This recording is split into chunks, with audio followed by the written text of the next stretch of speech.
ఆయన చూస్తే కేరళ అని కన్ఫర్మ్ అయింది.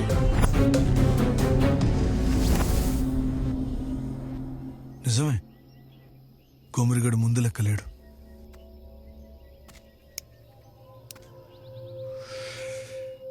తెలిసి చేస్తుండో తెలియక చేస్తుండో తెలియదు కానీ తప్పు మీద తప్పు చేస్తుండు. ఇంకో 2 దినాల్లో పుణ్యం ఉంది.